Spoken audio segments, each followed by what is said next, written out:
There's no easy way for outsiders to see the obliterated landscape of eastern Ukraine. The airport in Donetsk, the largest city in the separatist-held area, was destroyed and never rebuilt.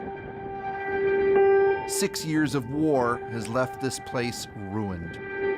Our CBC crew that made it in heard a resounding desperation for a deal to bring peace to what many here feel is a forgotten conflict.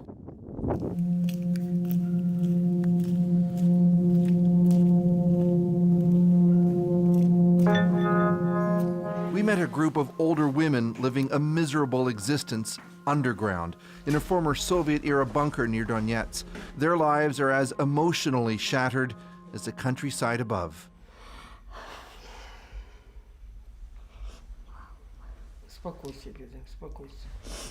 Ну, я хочу, чтобы уже мир был, чтобы мы уже вышли отсюда, чтобы уже и люди жили, чтобы дети были нормально, чтобы в школу ходили, чтобы все было хорошо. There's no heat, but at least there's running water and electricity, and they're safe from the shelling and the snipers. 5 лет, 6-й год идет война. Отечественная шла 4 года. А это что такое? 6-й год. Что это за... Я не понимаю. Мы не понимаем. Everyone down here is united in survival, but they're divided on the future of this territory. Донецк все равно же принадлежит Украине. Как был украинский, так еще остался. России так надо, нету. В Россию пошел. Ну, в Россию, для того, чтобы еще пошел, навряд ли Россия возьмет. All are aware that Ukraine suddenly became big news in the United States because of the U.S. impeachment saga, but it's not changed any of the misery in their lives. Тоже не знаю как. Как решиться, лишь бы быстрее закончилась война. Вот. Ukraine's President Volodymyr Zelensky has vowed to get this area back under Ukrainian control. He's helped orchestrate a modest pullback of troops, but the fighting hasn't entirely stopped. In the village of Zaitsova, Masha and her grandmother Svetlana told our crew that barely a night goes by where they don't hear shooting.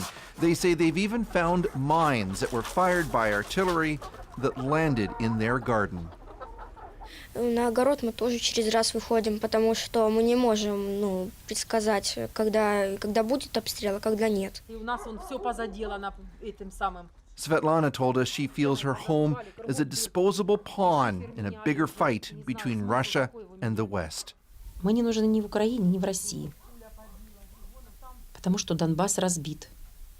Украине такой ярмо не надо, и России тоже такой ярмо не надо. Masha let our crew come with her to school, which has been hit by shells twice and rebuilt. These 10 and 11-year-olds have lived with war for as long as they can remember. Я хочу, чтобы больше не стреляли, чтобы все дома же восстановили, чтобы все ходили с улыбками и чтобы больше не погибали люди. Мир, здравие и спокойствие.